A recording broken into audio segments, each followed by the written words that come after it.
I feel like Bill Nye is like a generational thing. Let's bring in Jason Demers and ask him. Jason Demers, Bill Nye when you were in school, or is that like after your time? No, was he there? I think he was kicking around. Yeah. That would be me aging myself, right? If I had Bill Nye. Yeah. So I'm old as fuck. So yeah. Sorry, apologize for the F word. Star Mechanical Guest Line. Apologies. What's up, boys? What's going on? I want to float you our Sherwood Ford Giant question of the day. If you could undo one of your predictions from the start of the year here on November 8th, anything that you're already looking at and being like, damn it, that's bad. That's a good question. Oilers in the finals was my Come on. no. I would probably say I was very harsh on the LA Kings, and I was especially when Doughty went down, I'm like, I don't know what they're doing. I don't like the makeup of this lineup, but I think they look great. They're playing fantastic. They're getting, Laferriere looks great. Warren Fogle, it looks very good. And their decor of Brant Clark, and it's been a good team. So that's probably my one where I was like, Kings are done. They're not even going to be sniffing the playoffs, which I think they're going to make it for sure. Or, obviously it's early, but I think they make it. There were definitely a couple of teams, specifically in the West, that I don't think I gave enough respect to. I think Minnesota is one of them. I agree with you. I was kind of sitting there looking at LA being like, they'll be lucky to be in the playoff picture this year. But I also maybe didn't see the Vegas Golden Knights being as good as they were. And now when I look at the way they're playing, it's like, oh, shit. Full year of Noah Hannafin, full year of Tomas Hertl, Stone's healthy. I should have known they were going to be this good. Would you call Vegas, are they in a class of their own in the Pacific, or do you still think Edmonton's in that tier with them? What I said about Edmonton at the start of the year, it still rings true. I said, listen, Edmonton is my final two teams with the Jersey Devils if they go and make a trade. I don't think this squad is a team that can necessarily do it. I think they'd have to get some guys really need to make a step forward, but we kind of all were pretty aware of, they need somebody to slot into that 4 spot, especially on the decor. I think they're a little light. And obviously I think, they could go get a little bit quicker up front. I think they're missing something on the wing. So, but listen, if you look at the Vegas Golden Knights, like their center group down the middle is probably the best in the league. I'd say the closest is Edmonton when they had Nuge in the number 3 spot. Then they go Leon Connor and Nuge. But if you look, you got Eichel, you got Hertl, who's looks healthy this year. You have Wild Bill Karlsson, and then Nick Roy doesn't get enough credit. He's a fantastic player, very smart, can play some power play, play some PK. He's very good all around. So yeah, they look fantastic. If Aiden Hill can stay healthy, I think they're going to be very dangerous, and it's going to be a tough out for the Oilers playing them in the playoffs. If the Oilers got to fix some stuff though, big time. Yeah, I think that'd be a great series though, to be honest. Edmonton Vegas. That game the other day was pretty fun, minus the first period and the fact the Oilers lost. Evan Bouchard, obviously a headline in that game, not for good reasons, unfortunately. Terrible reasons. What did you kind of make of his play? I think Oilers fans are more disappointed in the effort he showed on the first goal and his maybe lack of awareness on the third goal against. So one thing I'm going to preface on this goal, obviously from the blue line in, he could have made a couple more strides, but I don't know if you have the capability to stop and roll back with this video. But the issue is the third guy. I'm going to protect him a little bit. Jeff Skinner got too low on the forecheck. So right there, even if look at you guys got it all. If you roll it back to like right when Jeff Skinner turns at the front of the net, he allows himself right here. He's way too low. You should never be this low. You got to come out and support right now. In NHL and any hockey coach will tell you that the battle for the F3 is the biggest thing. Right here, Jeff Skinner needs to be above Jack Eichel because Evan Bouchard's guy is the guy who has the puck right now. So Evan Bouchard should be pinching, But because Jeff Skinner, who is F3, is not above, and you can see Bouchard's eyes look to Skinner, he goes, well, if he pinches here, Bouchard, it's a 2-on-1, but now he has to back up with no speed. So now he's in trouble. And then obviously Ekholm's on an island too. So Jeff Skinner, who, I think needs to get going on this team. You got brought in for a reason, and I don't think 6 points with the opportunity he's gotten to play with some of these players is good enough. Listen, we can get on the bottom 6 on this team, but listen, and for Evan, I'm not going to fully absolve him of wrongdoing. I think he needs to skate and at least show an effort, but he's not catching Jack Eichel. Let's be honest. Jack Eichel full speed, but that's the issue in that moment was Jeff Skinner's just got to stay above and make sure you don't get beat. And then what happens is when you don't get beat, your D-man's supposed to pinch. You don't pinch because you caught in between, and that's what was the problem with Evan there. He was caught in between. And then now you have no speed with Jack Eichel coming full tilt poker on you. And I just think, it's one little mistake, a little indecision play causes another indecision play. And then obviously Ekholm going onto the other winger. I don't know who that winger was that passed Eichel. He goes onto that guy when he should just hold on Eichel and just leave that guy on the outside. So it's 3 mistakes compounded. Obviously, we're all going to look at the effort level of Bouch, but that was the 3 defenders all making a mistake, all capped off by, it's just like a trickle-down effect. It really, one guy's not in the right position and you get beat by F3, your F3 gets beat, then it just throws you off defending as a defenseman. And it just, a team like Vegas is going to capitalize. And, a guy like Jack Eichel's speed is very underrated. He can skate like the wind when he gets going, especially crossing over. So yeah. So Evan's got to give more of an effort. I think he does, but there's a lot more wrong in that picture than just Evan. It was all 3 of them. It was the forecheck as a whole. And that's kind of the issue right now. Like when you look at this team, and what scares me is, and we'll get into the penalty kill after this, but they dominated for large chunks of that game. And that was a very fun game to watch. The second period, I thought they could have ran away with that game. Aiden Hill makes it unbelievable. They were all over Vegas. And then they just make that head mistake. The one on the PK, I thought they made a mistake on the penalty kill. And then obviously Skinner's got to make a save. And then right after the tying goal, they give up just a goal that should not go in on a forecheck. Losing the battle on the forecheck, and then you have 4 guys back and nobody picks up Hannafin. It's just been mental errors for them this season, and they haven't been able to outscore their problems like they did last year because, the puck's just not going in right now, and it is what it is. Sometimes it goes in, sometimes it doesn't. So they got to kind of fix their defensive structure, like when they went on those runs and made it. And if you look their playoff run, they made it to the finals largely in part because their defensive play and their penalty killing. And those are the 2 worst things right now for them to start this season. So that's what's a little worrisome, but I think they're going to tighten it up. Yeah, let's talk about the penalty kill. First off, everyone in the chat is loving your breakdown of that first goal. Like Christopher Palmer says, it makes you look at that clip a lot different when you zero in on Skinner and that third guy. But the PK, I mean, it's a massive reason why they're losing hockey games. And I know the old cliche of your goalie needs to be your best penalty killer. And when you look at PK save percentages, Pickard's got the worst in the league. Skinner's got the 5th worst. Goaltending is a problem.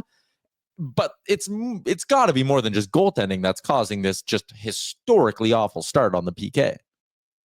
Yeah, we did a breakdown of it yesterday, just a quick one. It's a lot. And if you look, number one, look at what they let walk out the door on this team.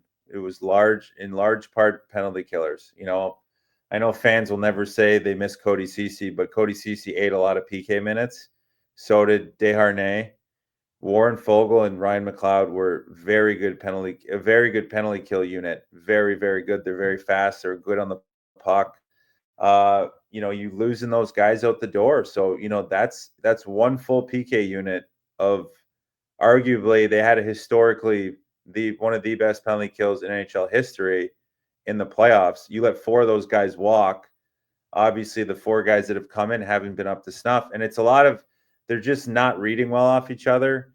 And the pressure points is just, they're a step too slow. So it's leaving holes open. And then when you need the save, you're not getting it. So it becomes, as a PK, when you're not getting those saves, you're a little hesitant because you're trying to be like, okay, we can't give a grade A scoring chance up because it's going to go in the back of our net. So how do we negate this? Like, you look right here, that puck goes across from Jack Eichel. Number one, it should never go through the seam, especially when there's no tic-tac-toe. Jack Eichel staring at Connor Brown, I think here. That pass can't get through. You have to stop that pass. Then once it gets through, Darnell Nurse can't sell. You can't sell. Everybody collapses deep. And then it goes to Hannafin. And that, obviously, that goal can't go in. It's on the ice. But it's just a lead up to it of they just look a little late everywhere. And you can see there's 3 guys packing the house when it shouldn't be packed. Right now, you should be in your system. You should be flowing. They all get caught too deep. And Eichel makes this great play through the seam. But this seam, when you have 3 guys staring at Jack Eichel and he passes through all 3 of you, that's where it starts. And then now if you look at Skinner's now overslid across. Now he's going to get back up. He's going to slide again to the middle. And then when the shot comes, he's oversliding again. So he's just a little bit all over the place. He's deep in his net. And it's just a goal that shouldn't go in. And it's just, again, we talk about it. It's one mistake leads to another mistake. And then when you need a save, which is what they were getting ultimately in the finals and all playoffs from Skinner and Picard, they're just not getting those. So it's revealing some mistakes and some holes they have on their penalty kill. And right now they need to get that going because, I mean, I've never seen a team with this bad of a penalty kill percentage. Like 60, below 60 is not just goaltending. It is everything. And should be very worrisome because I think we had a board of the worst penalty kills in like NHL history. And they're they're up there. So it's just, they got to fix that because, everybody's going to say their power plays, that's what makes them win and they're scoring. But if you peel back, you peel the onion last year, what led to their success was defensive play, commitment to defense, and their penalty kill was incredible. And that cannot happen. Goals in 5 straight games. And that was a killer. They were leading that game. And I thought they 2-1 in the third period. They were outplaying Vegas. They give up that penalty kill goal, and then everything just flipped, and then they, give up a goal right after. So those are just killers in the room. Yeah, when your penalty kill's not going. So yeah, you were talking about worst PKs. Like, I always bring up the stat since the year 2000, the worst penalty kill percentage that a team has had during the course of an entire season. There was a Devils team a few years ago that was 71%. So to look at the Oilers that are 59% right now, it's just like something's got to give here. You have to eventually start turning in the right direction. Like, you just can't be this bad for this much longer. But there is like a decent amount of, call it panic if you will, but like we get this comment here, this team is cooked unless major changes come. And I agree with you that like they need to add a defenseman at some point, but that'll come. This team's below 500 right now. It's not as bad as it was last year, where on this day in 2023, they put Jack Campbell on waivers. And a week from today, a year ago, they fired Jay Woodcroft. It's not that bad. Like, I don't think they're at a point where people need to be panicking about them, because one other area that we haven't really talked about, they're not scoring right now. And this team is way too good to keep not scoring. Yeah, they're going to break through eventually. It's just, again, like, I always go back. I never like to rest on like, oh, we're just going to rattle off a 16-game winning streak, because so much has to go right for that to happen. And you can't just fire your coach and go on a 16-game winning streak again.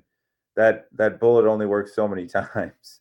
But you look at it, they also don't have the same roster. It's a different, I do think on paper, it at the start of the season, it was the deepest forward group they've had in a while. But listen, Jeff Skinner's, great goal scorer, great player, never been in the playoffs though, and has only learned how to lose in his career. So you got to break that for him. And he looks at that and he sees this record and goes, well, oh, here we go again. Because that's just what he's been kind of trained to do. And it's not him not wanting to win and not being a player, but you learn how to lose, and you don't want that to trickle through the lineup and just be like, hey, we're just going to rattle off another 16-game winning streak. It'll be fine. Like, these guys will take over again. No, it's like you got to kind of get your foundation in place, because, if I'm them, I'm not worried about making the playoffs, but it's like, we got to put some stuff together so we can win the cup. Like, that's the important thing. That's what these guys want to do. And that's why I think they have a team that can do it, albeit I think they need to go make a change and bring in another defenseman. I think Kulak's played fantastic but you're asking Brett to do too much right now. I think he needs to be on your 5-6, really solidifying that. And now you're asking him to do too much playing his off wing, and now you're asking him and Nursey to play together like they did last game, which I thought they played well. And then you're asking Emberson and Stetcher to play on their off wing, so it just doesn't work. It's not going to work in the long term. So I think they need to go get somebody, and I'm not, I've been waiting because there's a lot of teams that need D right now, and I was initially looking at Timothy Liljegren. I just don't, if it was able to work, I think he's a good, serviceable guy that can move the puck, but you got to start looking at some teams and seeing who's available. But yeah, they need somebody on the back end, and just can't rely on rattling off another 16-game winning streak, because so many things went right. And I'm sure they're going to go on a big 10-game winning streak. And if you look at that schedule, when they did that, it was a pretty easy schedule they had when they went on the 16-game winning streak. They beat, 4 or 5 good teams. It was a lot of bad teams, and you can't hope to get an easy, favorable matchup for 16 games again, or whatever, 10 games. But I just think there's good to take from the season, but there's a lot of stuff that, they should be very happy that they're where they're at with how bad their underlying metrics are, and like their penalty kill. But if you look at the one thing I'll say, that to tie a bow on it, that's saving them, is the fact that the rest of the Pacific Division is inept and even worse. And, it's the only division with 4 teams under 500. So I think if I'm the Oilers, I'm like, okay, we can pass Calgary, we can sneak in. But the scary thing looking at that is that the Central, how many teams from the Central are going to make the playoffs versus how many teams from the Pacific? If you need to be in the top 3 for Edmonton, you got to get moving, because Vancouver is starting to play well. They're separating, LA's separating, and Vegas is separating. You don't want to be chasing the 3rd spot, because if you look on the Central, I mean, you got Winnipeg, Dallas, Utah, Colorado, who hasn't picked it up. They're going to get healthy. So you got to think you have potentially 5 teams out of the Central. So you don't want to be in a position late in the season. But, I like Edmonton as a lower seeded team anyway. So, they're a team that can really surprise some people. So, so I went on rambling and all sorts of shit there. But, so much to talk about, boys. I like my favorite part of that. You said you're like 2.5 minutes ago. You said I'm on this really, which is great. I love it. Also, you have notes printed off, which is more prep than anyone else on the show has done. So that's why we love having you on the program. You mentioned Timothy Liljegren. He's in San Jose now. Jeff Merrick was on our show yesterday, said the Oilers did kick tires on him. Another thing that's kind of interesting to me, and you would have seen the player a little bit. We're familiar with him in Edmonton. Matt Benning went back to Toronto, and Frank said today that there's a chance Matt Benning finds his way on waivers in the next little bit here when Matthews returns to the lineup. No. Okay. I'm sorry. I'm sure he could be a good human being and played in the NHL, but no, he's not. He's not an NHL defenseman anymore. Unfortunately, he's not. I would not touch him again. Recency bias. I know Oilers fans, sometimes you have a guy and you're like, oh, we know him, like like Elf Santa, we know him. No, you can pump that. Do not touch him, please. No. I'm looking. I'm hoping they. I'd rather give Phil Kemp a chance. If you're going to do this, bring Phil Kemp up. If you're going to do that, let him come up. But I'm trying to look. I'll probably have some guys for you next week that I think, if it kind of continues this way, where I think they should be targeting. But again, listen, they miss Evander Kane as well. People can say what they want about him, and he's a polarizing guy. They miss him. They miss him up front, I think. He's a big catalyst. And that is probably the one thing. He's probably smiling at Evander Kane somewhere, knowing like, oh, they need me. And when he comes back and he's healthy, and I don't know how much longer he's out for, but they'll go on a run with him. He'll be a big boost. So I don't know how they're going to make it all work with the money, but that's what they're probably working on right now. So I'd expect when he's close to healthy, there'll be some trades happening with the Oilers. Yeah, that was one of the Ask Us Anything questions we got. They can actually activate Kane whenever, and they're totally cap compliant, which is, again, a big reason why it made sense to move off of CC, because you're never going to be in a spot where Kane's back and you have to trade a roster player. You can just activate him and he can play the next day, which is a nice thing about their cap situation right now. I wanted to wrap up. Not only do you do your work with the NHL Network, you do some work with the San Jose Sharks. We broke down a lot of film today. But can we break down this Macklin Celebrini goal? A no-looker, Patrick Mahomes-esque yesterday? Disgusting. I'd love to. I love this little breakdown shit we got going on. I mean, yeah, his lateral movement here is fantastic. And right here, pulling it back off of his backhand, you can roll it back a little bit. Just the way these young kids all load their inside leg now. So you'll see him pick it up on his backhand and then pull it back, like just loading that outside leg. It's very Kucherov-esque and what Datsuk did and made so important. But look at his head up the whole way. Even that little flick of the flick of his blade, just a fake. But these kids, man, the puck's on a string, their heads up the whole way, influencing everything. And then this shot under the stick, like as a defenseman, that's so tough because you want to get stick on puck. And it's so tough to make that read with your stick. And he just does a great job. I mean, he's a special player. He's going to be a stud in this league for a long time. I mean, he's a great kid. It seems like. So I do my first radio show with them. I'm going to be with them for the next week. So starting Sunday, I'm going to do all their East Coast trips. But yeah, he's special. He even talked with Mike Kelly here at the network about how he wanted to work on his lateral play in the O-zone. So that is definitely some lateral play work in the O-zone. And I mean, you just want to slash these kids in the face when they start doing that because they're just so good and so hard to catch. But yeah, they got some really good prospects in San Jose. They're really rebuilding it the right way, and they got that goaltender there, Askarov, which was a huge pickup. So he's going to be very, very good from what I'm hearing. So there's a lot to like there. I mean, they're going to there's a goalie in San Jose that's probably on the move, I think, halfway through the year at the deadline. So, and if I'm Edmonton, you never know. Vitek Vanacek's been playing really well, and Mackenzie Blackwood's always a